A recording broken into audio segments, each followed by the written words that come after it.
ఢిల్లీ ఎన్నికలో కాంగ్రెస్ పార్టీకి వచ్చింది లేదు, పోయేది కూడా ఏమీ లేదు. 2013 తర్వాత హస్తిన రాజకీయాల్లో కాంగ్రెస్ ప్రభావాన్ని కోల్పోయింది. చివరకు 4% ఓట్లను కూడా సాధించలేని దీనస్థితికి దిగజారింది. బీహార్ పరిస్థితి కూడా సుమారు అంతే.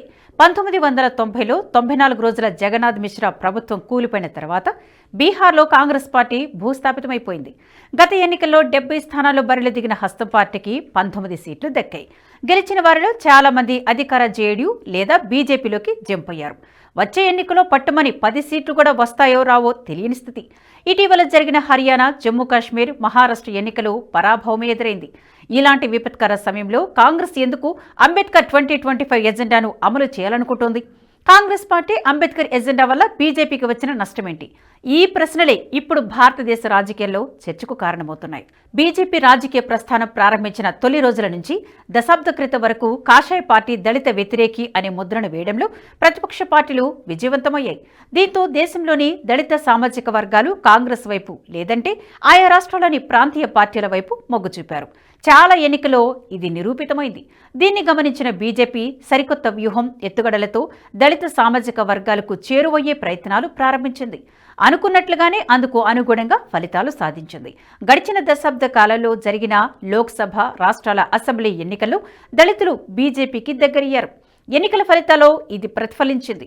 2022లో జరిగిన యూపీ ఎన్నికల్లో 41% దళిత ఓట్లను బీజేపీ సొంతం చేసుకుంది. 21% జాతవ సామాజిక వర్గ ఓట్లను సాధించింది. యూపీ ఎన్నికల ఫలితాలను నిర్ణయించగల బీసీ, ఎస్సీ ఓట్లను కొల్లగొట్టడం వల్లనే బీజేపీ అనూహ్య ఫలితాలు సాధించింది.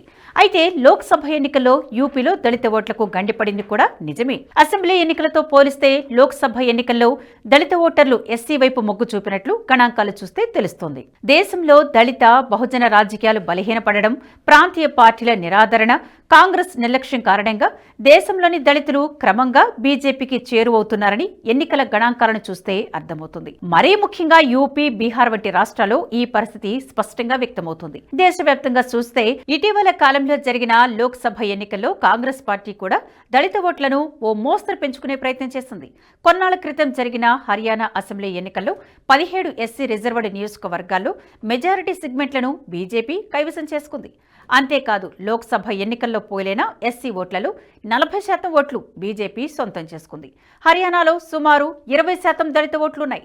మొత్తంగా ఉత్తర భారతంలోని దళిత ఓటర్లు క్రమంగా బీజేపీకి దగ్గరవుతున్నట్లు కనిపిస్తోంది. మహారాష్ట్రలో సైతం దళిత ఓటర్లు బీజేపీ వైపు మొగ్గు చూపారు.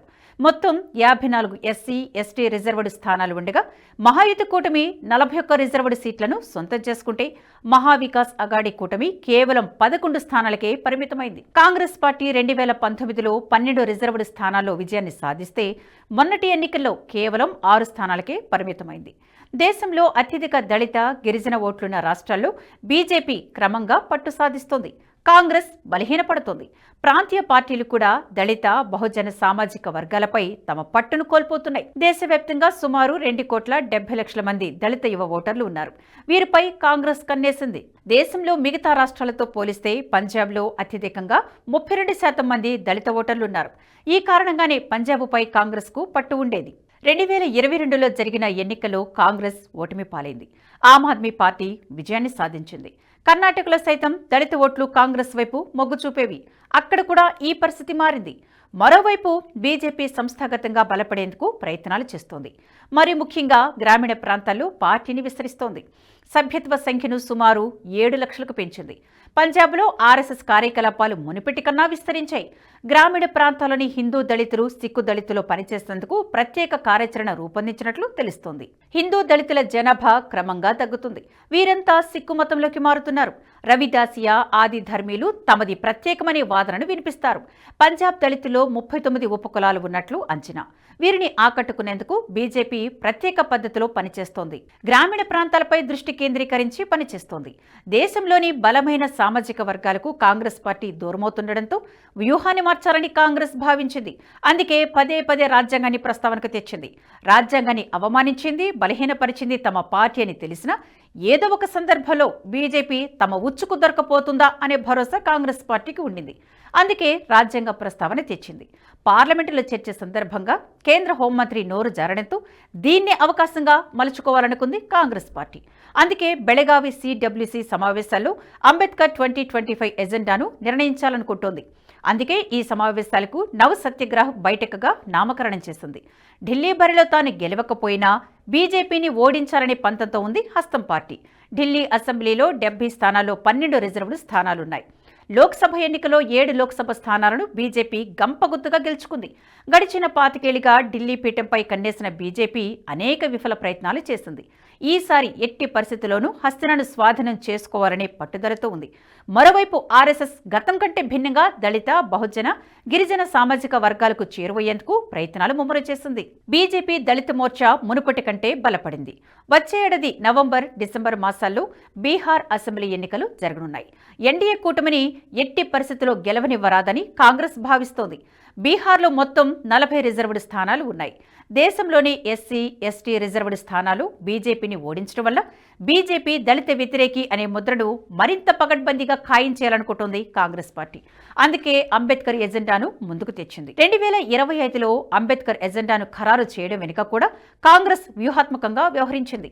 వచ్చే ఏడాది కేవలం 2 రాష్ట్రాల్లో ఎన్నికలున్నాయి.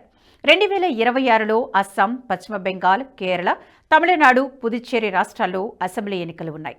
అస్సాంలో ముస్లిం, గిరిజన ఓటర్ల సంఖ్య అధికం. బెంగాల్లో 127 స్థానాల పరిధిలో సుమారు 23% దళిత ఓటర్లు ఉన్నారు. కేరళ, తమిళనాడు, పుదుచ్చేరి రాష్ట్రాల్లో దళితులు, దళిత క్రిస్టియన్ల సంఖ్య అధికం.